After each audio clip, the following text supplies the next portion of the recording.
Steffi, having two adopted children myself, one from Russia and one from South America, I really, really understand the parents' desire to learn as much as they can about their child's birth country and their situation so they can share that with them.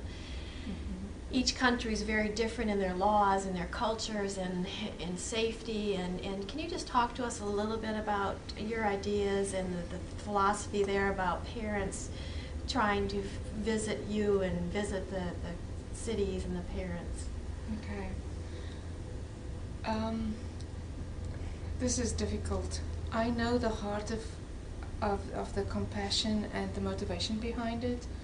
The reality of Ethiopia is, if you can go to Addis, when you know you're going to go to Addis, I would suggest that parents really take a week of spiritual and physical cleansing and prepare your heart and your eyes and your mind, because when you walk outside, when you exit the airport in Addis Ababa, there's a curtain of resistance and oppression that you walk into, and if you are not ready to really deal with this, this visit is going to just fly by and you're going to come back. And what I hear many parents say to us, I really need to go back and redo the visit.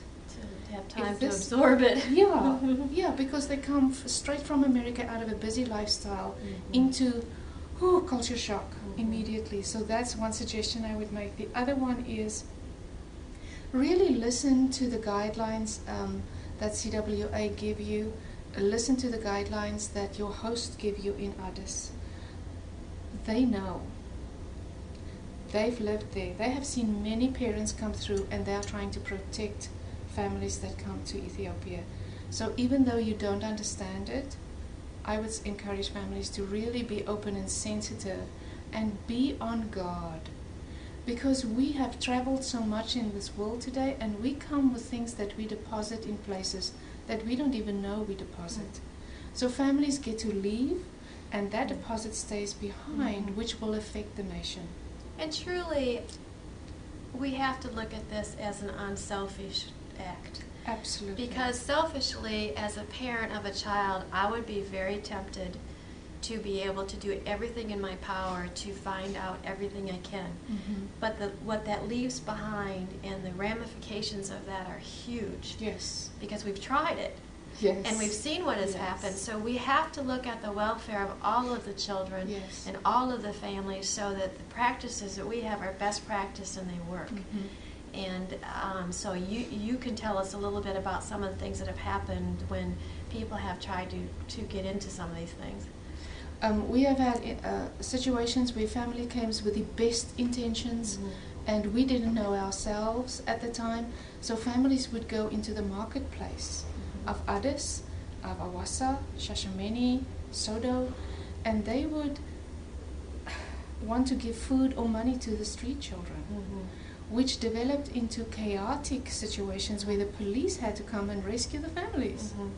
So it caused tension with the police officers, which affected our work for children in the country as well as children in the orphanages. It also disrupts the daily flow for children when adopted families come into the orphanages. Very much so. These are children that have just been through trauma, rescued. Yes, every up and down, and you need to have the schedule and this calmness for them to be able to settle down and be able to develop. And if we're doing hundreds of adoptions a year, you think about that's several families that go through our facilities every week. And you just can't have the parents being so emotional and so interested and so wanting to get all this with these children like this. It's overwhelming to them. It is, and it creates in the children the expectation that families come to see who they should adopt. That is very scary to us. So when families leave, we have little girls from 4 and 5 years old run up to the nurse and the secretary saying, they didn't want was that my mommy? Right. Was that my daddy? They don't understand. They don't understand. They cannot comprehend the dynamic that and the constant flow of that brings great confusion. And they don't understand time, even if they have a family.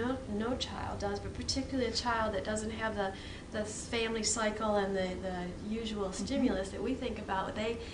They might have a family here waiting, but it might take several months by the time they get their paperwork together. We get it over there, we get the court date, they travel, they bring that child home, and you've got a 5-year-old standing there looking at a child that's being taken by a family thinking, yes, what about me? Yes, and we have had that happen in an emergency situation where a family was asked to come and get their children, and the children that were left behind felt left behind.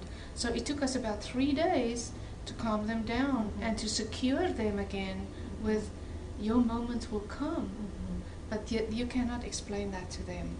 Even the preteen children, it's very, very traumatic because they go through constant rejection. They've already lost a lot, and that trust thing is huge. And I think what I really try to tell families, and it's hard for all of us to accept, but these children have a prior life. Absolutely. And our last daughter that we adopted was 13, and and we knew that how we would be raising her would be very different maybe than how you would a child that you would adopt really young, because she has a family, she has a history, she has a life, she has loves, dislikes, disappointments. Yes. You can't erase that slate and bring them home and try to make them your child that was like you had them forever. That's very true. Just acknowledging the fact that they're going to have to work through that grief and that longing and those things the rest of their life, really. Oh yeah. But see, that I always say to people, these children aren't hopeless, but they're helpless, really. Yes. They need the help of someone to come along to help them heal. Yes. And that is what it is to be a parent, is to help them heal so that they can become what they are going to become. That is very, very true.